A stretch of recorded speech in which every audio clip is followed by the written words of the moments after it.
नमस्कार मित्रों। जय हिंद। वंदे मातरम। आज मैं आप लोगों को बांग्लादेश में जो स्थिति उत्पन्न हुई है उसके बारे में कुछ बताना चाहता हूँ। हमारा पड़ोसी देश बांग्लादेश एकदम बदतर स्थिति वाला देश बन गया है।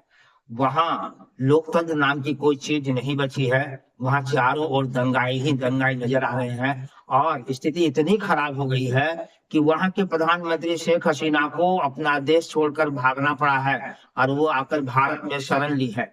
स्थिति इतनी भयावह हो गई है कि चारों ओर नंगा मौत का नाच देखने को मिल रहा है। वहाँ हिंदुओं को काफी तंग की जा रही है। वहाँ मंदिरों को तोड़ा जा रहा है। इस्कॉन मंदिर में आग लगा दी गई है। तो क्या यही लोकतंत्र बचाने का आंदोलन है? कुछ दिन पहले वहां सर्वोच्च न्यायालय के द्वारा आरक्षण खत्म कर दिया गया था और आरक्षण 8 से 9% कर दी गई थी।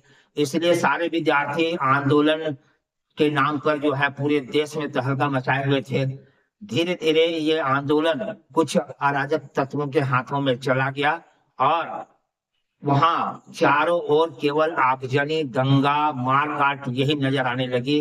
हिंदुओं का जीना वहां दुभर हो गया है और स्थिति इतनी भयावह हो गई है कि शेख हसीना को देश छोड़ करके भागना पड़ा है।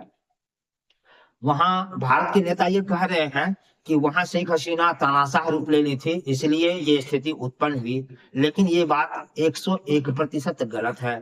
शेख हसीना, आपको बिलीव नहीं होगा कि बांग्लादेश को इतना विकास कराई है, बांग्लादेश का इतना विकास कराई है कि उसका नाम किया जाना चाहिए। लेकिन हमारे देश के लोग उन्हें तानाशाह कह रहे हैं। शेख हसीना के चलते बांग्लादेश 6% 7% की दर से विकास कर रहा था और वहां की स्थिति कुछ ऐसी थी कि कुछ क्षेत्र में वह भारत से भी आगे निकल गया था।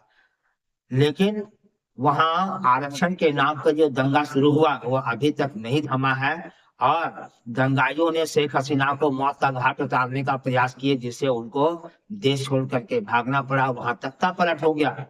आज शेख हसीना भारत में है, लेकिन ऐसी जानकारी मिल रही है कि वो 48 घंटे में शायद यूरोप चली जाए। बांग्लादेश के लोग यह जान जाए कि अब आप भिखमंगा की स्थिति में जीने के लिए बाध्य होंगे, क्योंकि अब आपका विकास दर जो 6% था वह अब माइनस में आएगा और रोजगार और गरीबी एकदम चारों ओर जो है छा जाएगी। और आप सोचेंगे कि अब देश की स्थिति को ठीक किया जाए तो विगत 2 से 3 4 साल तक कोई संभावना नहीं है। कोई भी सरकार आ जाए, आप वह विकास तत्काल नहीं कर पाएगा, क्योंकि विश्व के कोई भी पूंजीपति आपके देश में निवेश करने के लिए तैयार नहीं होंगे। ये हमारे देश के नेताओं को भी जान लेना चाहिए कि जिस देश में बांग्लादेश की स्थिति उत्पन्न हो जाए वहां विश्व का कोई भी पूंजीपति अपने अरबों रुपए लगाने के लिए तैयार नहीं होते हैं, क्योंकि उनको पैसे डूब जाने की पूरी पूरी संभावना नजर आती है। इसलिए अब बांग्लादेश के लोग यह जान जाए कि अब आपके देश में कोई पूंजीपति पैसा नहीं लगाएंगे और आपकी जो विकास थी 6 से 7% की, वो अब माइनस में जाएगी। आप बेरोजगारी और गरीबी के नाम पर सरकार के साथ विरोध किए थे, अब यह गरीबी और बेरोजगारी अपना तांडव दिखाएगी बांग्लादेश में। इससे भारत की भी समस्या काफी बढ़ गई है, क्योंकि अब वहां से जो लोग शरणार्थी के रूप में भारत आने के लिए तैयार हैं उसको भारत सरकार रोकने का पूरा प्रयास कर रही है। इसके लिए बीएसएफ को खुली छूट दी गई है कि बिना दस्तावेज दिखे किसी को भी भारत आने की इजाजत न दी जाए। हमारे देश के कुछ नेता जो बड़े बड़े बुद्धिजीवी जो हैं वो चाहते हैं कि बांग्लादेश की स्थिति भारत में उत्पन्न हो जाए, ताकि उनको शासन चलाने का दोबारा मौका मिल जाए।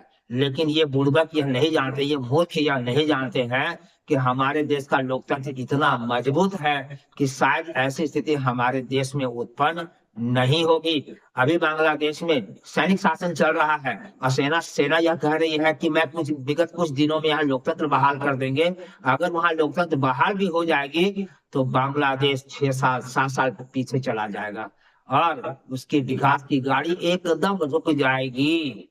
इसलिए भारत के लोग इससे सीख ले और ऐसा कोई समस्या उत्पन्न न करे कि हमारे देश का विकास भी रुक जाए और अस्थायी सरकार जो है वह खतरे में बढ़ जाए। इसलिए मैं भारत के लोगों से यह निवेदन करना चाहता हूं कि कोई नेता कुछ भी कहे, आइए सारी बातों को ध्यान में न दे करके हम भारतीयों की तरह रहें और सब मिल करके देश को विकसित देश बनाने के लिए 2047 तक भारत को विकसित देश बनाने के लिए आत्मा से काम करें और सरकार का योगदान दें। जय हिंद, वंदे मातरम।